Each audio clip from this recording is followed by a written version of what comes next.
Mamie Till Mobley. In August 1955, 14-year-old Emmett Till, a black boy visiting his cousins in Mississippi, was brutally murdered by two white men for allegedly flirting with a white woman. His story was immortalized thanks to his mother, Mamie Till Mobley, who bravely chose to have an open casket funeral for her son. The funeral attracted tens of thousands of angry, heartbroken Americans and was a wake-up call to the deeply rooted racism of American society.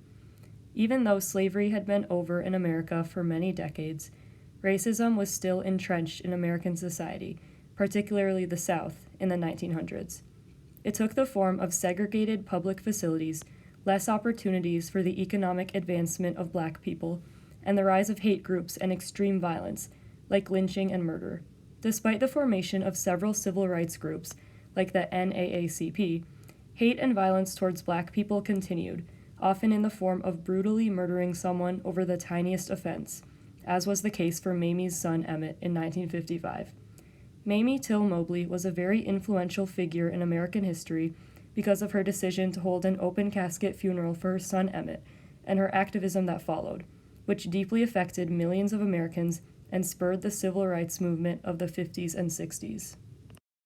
Mamie was born on November 23, 1921, in Webb, Mississippi, to parents Alma Carthen and John Carthen.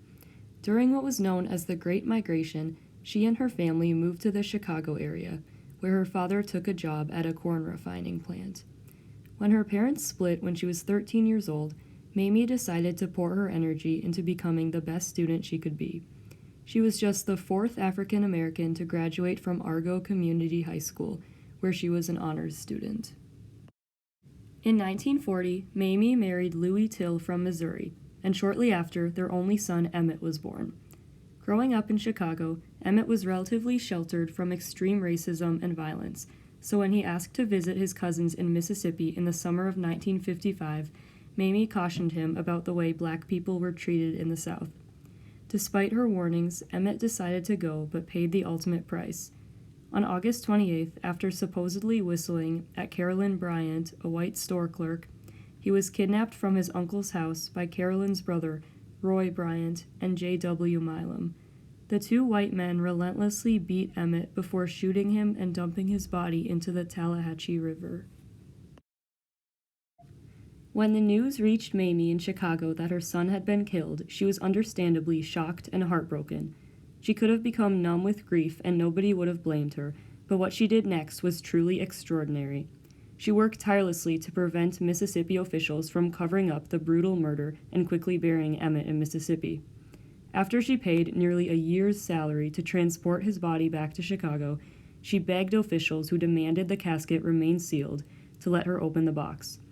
When she discovered Emmett's maimed, completely unrecognizable body inside, she knew the world had to witness the absolute heartlessness of the crime by having an open casket funeral. "I wanted the world to see what they did to my baby," she famously declared. On September 6, 1955, Emmett Till's funeral services began, and over the next few days, over 100,000 people came to see him. The effect it had on people was extreme, just as Mamie wanted. People fainted and sobbed, and the whole country was awakened to the harsh realities of racism, when Jet Magazine, Chicago Defender, and other news outlets, with Mamie's permission, published photos of Emmett that were seen across the country. Just a month later, Mamie testified against Emmett's killers in court, but the all-white and male jury acquitted them, an event that further enraged the black community and its supporters. Commonly regarded as an event that sparked the civil rights movement, Mamie's bravery and willingness to share with the world what had happened to her son kick-started the effort to end lynching, racism, and segregation. Almost immediately after the murder of Emmett Till, the National Association for the Advancement of Colored People hired Mamie to go on speaking tours, where she educated the public about what happened to her son and sought justice for him. In just October 1955 alone, she visited 33 cities in 19 states. Her moving words resulted in thousands of Americans joining the NAACP for the first time to champion the cause of equality and civil rights, and she managed to raise thousands of dollars for the NAACP in what was one of the most successful speaking tours the organization had ever had. That the death of my son can mean something to the other unfortunate people all over the world, then for him to have died a hero would mean more to me than for him just to have died. Mamie inspired notable civil rights heroes to take up action too, including John Lewis, who later became a congressman, and Rosa Parks, who said her decision to not give up her seat to a white man was directly influenced by the murder of Emmett Till and Mamie's actions to try to bring her son justice.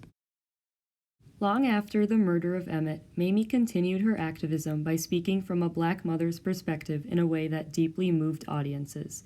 She gave speeches around America for organizations such as the Murder Victims' Families for Reconciliation in Chicago, right up until a month before she died in 2003.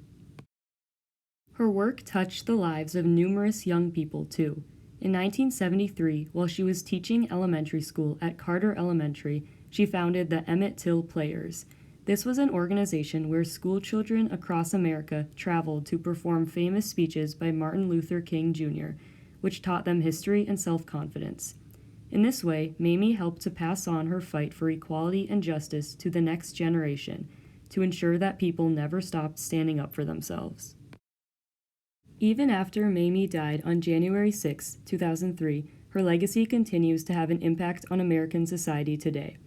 There have been films, including the movie Till that recently came out on Netflix, documentaries, and her autobiography that both recount the story of her son's tragic murder and her tirelessness in making sure that America does something to correct its patterns of injustice. Perhaps the most important legacy of Mamie Till Mobley and the brutal murder of Emmett Till was the Emmett Till Anti-Lynching Act of 2022, signed into law by President Biden, which made lynching a federal hate crime. Even though no one was ever punished for Emmett Till's murder, the effect it had in American society, thanks to Mamie, was unquestionable. Without Mamie Till Mobley and her immense power in calling on Americans to fight for racial justice, it is hard to know if important milestones in the civil rights movement would have been achieved, like the passage of the Civil Rights Act of 1964, which prohibited discrimination on the basis of race, color, religion, sex, or national origin. One thing's for sure, though. Mamie's decision to bring her son's murder into the national spotlight effectively rallied Americans in the fight for racial justice and had a profound impact on the course of the civil rights movement.